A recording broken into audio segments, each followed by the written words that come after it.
সোঝাড়ুর উল্টোপাল্টা কাণ্ড। জাদুরাজ্যের এক কোণে থাকত পরী তানিয়া। সে ছিল একটু বেখেয়ালি আর দুষ্টু, তবে খুব প্রিয় সবার। তানিয়ার প্রিয় বস্তু ছিল তার পুরনো ঝাড়ুটা, যেটাতে সে চড়ে উড়ে বেড়াত। কিন্তু ঝাড়ুটার একটা ছোট্ট সমস্যা ছিল, ওটা উল্টো দিকেই বেশি উড়ে।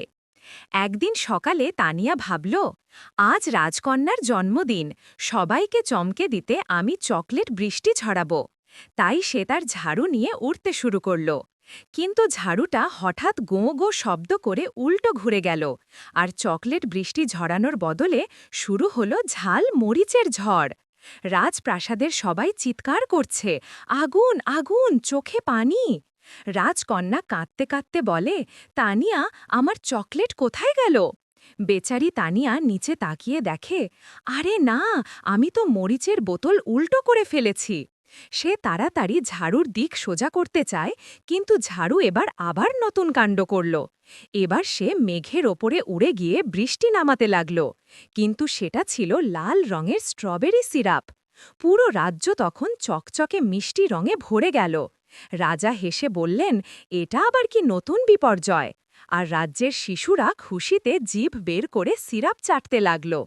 তানিয়া মাথা চুলকে বলল, আমার ঝাড়ুর মাথায় নিশ্চয়ই জাদুর তার কেটে গেছে। তখনই এক বৃদ্ধ জাদুকর হাজির হল। তিনি হাসতে হাসতে বললেন, এই ঝাড়ুটি উল্টো ঘোরে কারণ তুমি কখনো তাকে ধন্যবাদ দাও না পরি তানিয়া।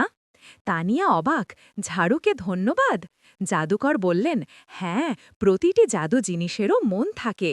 তানিয়া হেসে ঝাড়ুর মাথায় হাত বুলিয়ে বলল, ধন্যবাদ আমার দুষ্ট উড়ন্ত সাথী। এবার দেখো কাণ্ড।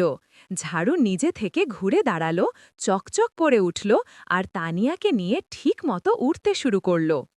এইবার সত্যিকারের চকলেট বৃষ্টি নামল রাজ্যে। রাজকন্যা খুশিতে নাচতে লাগল। রাজা ঘোষণা দিলেন, আজ থেকে রাজ্যে এই দিনটি হবে চকলেট দিবস। আর সবাই মিলে একসাথে হেসে উঠল। তানিয়া পরীর ঝাড়ু মানেই মজা আর মিষ্টি বিপর্যয়।